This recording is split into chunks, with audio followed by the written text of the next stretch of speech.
E aí galera, tranquilo? Aqui mais uma vez o professor Fábio Paiva, né, do curso GEM, para dar algumas dicas para vocês, né, que vão prestar vestibular agora, que não só o Enem, mas outros concursos, né, e sempre tentando dar uma ajudinha para vocês aí, tá ok? Hoje nós vamos falar dos tratadinhos do final da Primeira Guerra Mundial. Poxa, Fabinho, mas isso é necessário mesmo? Sim, cara, a gente está no centenário do final da Primeira Guerra Mundial, de 1918 para 2018. Então é interessante que a gente saiba, que a gente tenha intimidade com esses tratados. Tá ok? Então, vamos lá? Vou ler a questão.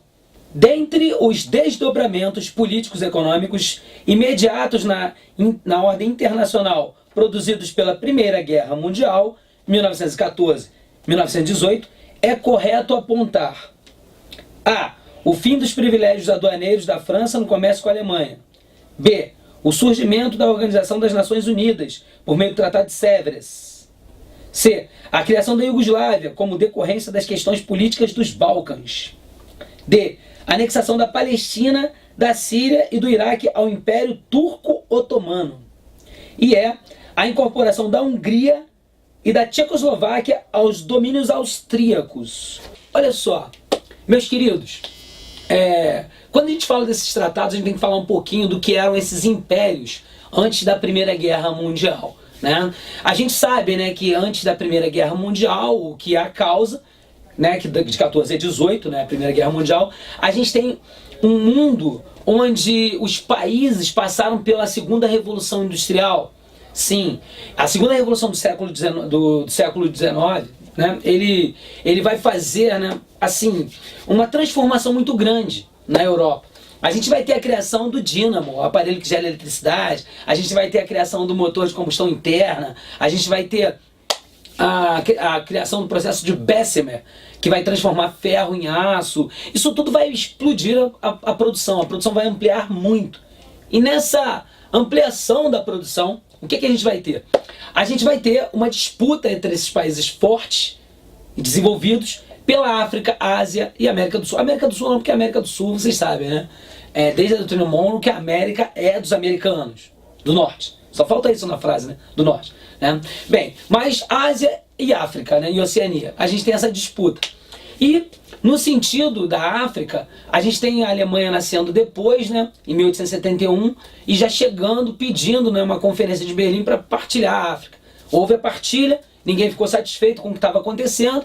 A gente tinha algumas questões que estavam pipocando no enlace, naquele momento, que era o pan-germanismo, juntar os povos germânicos, Áustria e Alemanha. A gente tinha o pan-eslavismo, que era juntar os povos eslavos, sérvios, bósnios, croatas, russos. Sim, a gente teve lá atrás um congresso de Viena de 1814, na época do Napoleão, onde a Áustria redefiniu o mapa da Europa, sim, e ela ficou com algumas partes que não a pertenciam, como por exemplo 34 reinos germânicos, o norte da Itália, da Península Itálica, sim, e a questão dos Balcãs, né?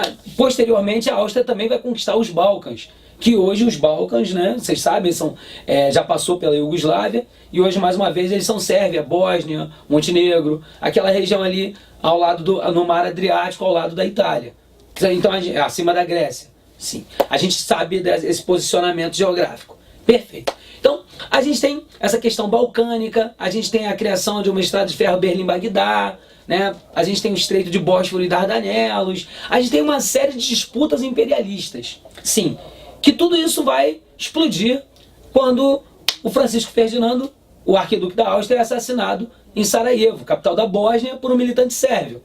A Alemanha fica ao lado do sérvio, a Alemanha fica do lado da Áustria, a Rússia fica do lado do sérvio, a Alemanha de um lado, Rússia do outro. Primeira Guerra Mundial, visto que uma pertencia à Tríplice Aliança, Alemanha, Áustria e Itália, né? E a outra pertencia à Tríplice Entente ou Cordiale, que era Inglaterra, França e Rússia. Então a gente tem esse combate. A Itália rapidamente vai mudar de lado, né? Logo no começo da guerra.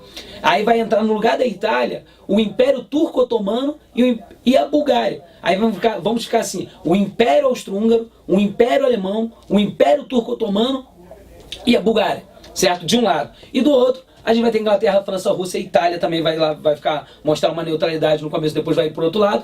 E depois, com a entrada dos Estados Unidos em 1917, a gente vai ter os aliados, que é Estados Unidos e mais outros países, tá? Como, por exemplo, até alguns latinos mandando enfermeiros, médicos e tal, que é o nosso caso, né? A gente não mandou soldado na Primeira Guerra Mundial, mas a gente mandou mecânico, eletricista, enfermeiro, a gente mandou um pessoal de apoio. Tudo bem. Explode a Primeira Guerra Mundial, a gente tem as fases, né? A guerra de movimento, a guerra de trincheira, a gente tem o planos, como é que é o nome aquele plano do comecinho? Plano Schelfing, exatamente, que era atacar a França primeiro. Beleza, a gente tem toda essa estrutura, né, da Primeira Guerra Mundial.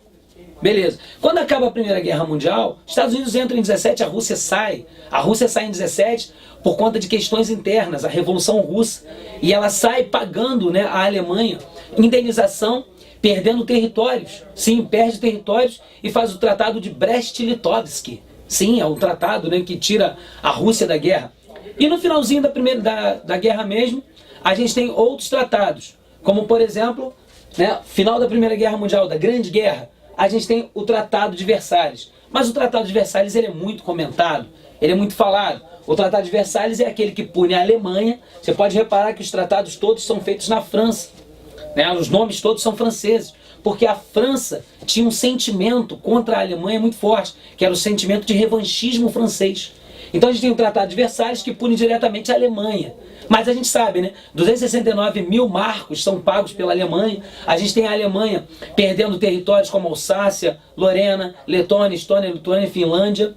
A gente tem a Alemanha não podendo produzir material bélico. A gente tem a Alemanha não podendo ter um exército efetivo com mais de 100 mil homens. Quer dizer, a Alemanha é grande punida no finalzinho da Primeira Guerra Mundial. Sim, ela é muito punida. Mas ela não é a única punida. A gente também tem o Tratado de Saint-Germain-en-Laye. Esse Tratado de Saint-Germain-en-Laye, ele pune a Áustria-Hungria, o Império Austro-Húngaro. E como é que pune a Áustria-Hungria? A Áustria, ela perde territórios, ela paga indenização, é dividida a Áustria, Hungria. Desse território do sul ainda se formam outros países. Quer dizer, a Áustria-Hungria, ela é muito prejudicada, né? Nesse momento ela é separada. A Áustria perde bastante território, né? E temos também, além do Versalhes, além do Tratado de Saint-Germain-en-Laye, a gente tem um tratado que ninguém lê, o Tratado de Nully. Pô, essa foi horrível. Essa foi muito ruim, né, gente? Mas vamos lá, vamos continuar. O Tratado de Nully, né? Ah, o da Bulgária eu não li. É esse, é o Tratado de Nully. Esse Tratado de Nully, ele pune a Bulgária como? A Bulgária também perde territórios e paga indenização aos vencedores, tá? A gente tem a Alemanha perdendo território pagando indenização. A gente tem a Áustria-Hungria, o Império Austro-Húngaro pagando indenização, perdendo território. A Bulgária pagando indenização, perdendo território.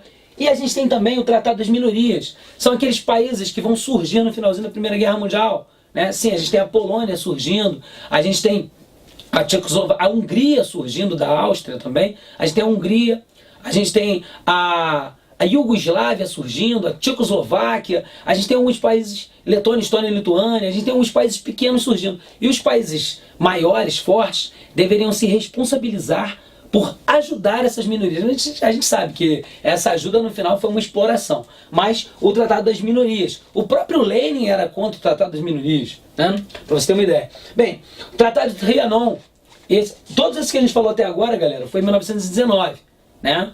Versalhes, Saint-Germain, Nully, Minorias, todos em 19. E agora a gente vai ter dois tratados em 1920, que é o Tratado de Trianon, 1920, que pune a Hungria. A Hungria recém-formada pagou a indenização e perdeu alguns territórios. Recém-formada. E, finalmente, o Tratado de Sèvres. O Tratado de Sèvres, de 1920, Sèvres, né? Sèvres. Meu francês é de rodoviária. Mas esse tratado, ele pune, em 1920, o Império Turco-Otomano. Aquele império gigantesco que era o Império Turco-Otomano, que possuía Palestina, Irã, Iraque, aquela região toda árida ali, tal, aquilo tudo era Turquia.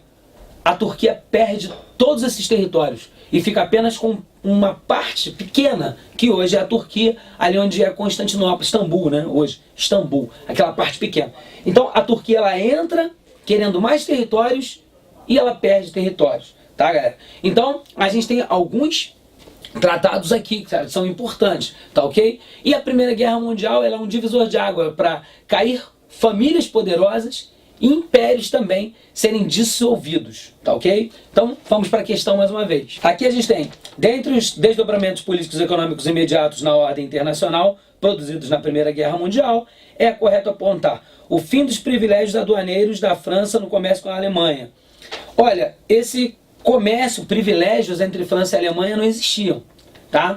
A França, inclusive, ela tinha feito tratados com a Inglaterra, embora ela tenha entrado em guerra com a Inglaterra, a Guerra dos 100 Anos, né, de 1337 até 1453, e depois a Guerra dos 7 Anos, de 1756 a 63, embora a Inglaterra e a França tenham arranjado guerras no período da história entre eles, mas os acordos econômicos eram entre Inglaterra e França, e não entre França e Alemanha. Tá? Aí aqui a B. O surgimento da Organização das Nações Unidas por meio do Tratado de Sèvres. Opa, o Tratado de Sèvres une a Turquia, né? Como a gente viu aqui. E também, galera, a Organização das Nações Unidas, a ONU, ela é criada depois da Segunda Guerra Mundial, 1945, na Conferência de São Francisco. Tá? Então não é aqui, depois da primeira. A primeira foi a Liga das Nações que foi criada. Tá? C. A criação da Iugoslávia, como decorrência das questões políticas dos Balcãs. Opa!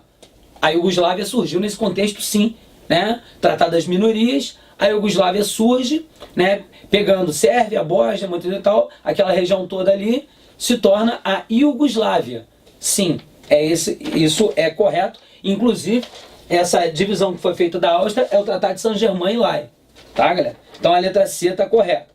A D. A anexação da Palestina pela Síria e do Iraque pelo Império Turco-Otomano. Não, o Império Turco-Otomano perdeu Síria, Iraque, Irã, Palestina, perdeu tudo isso, o Império Turco, tá? E a incorporação da Hungria e da Tchecoslováquia aos domínios austríacos. Não, muito pelo contrário. A Áustria perde a Hungria, perde a Iugoslávia, perde o que vai se formar a Iugoslávia e perde o que vai se tornar Tchecoslováquia, tá ok? Então a resposta certa é a letra C, tá?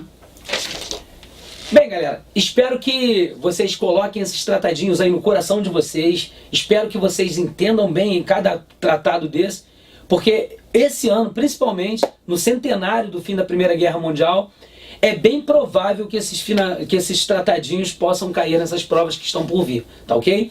Bem, de qualquer forma, boa prova para vocês, né? Um bom Enem para quem vai fazer e um forte abraço e até a próxima, galera.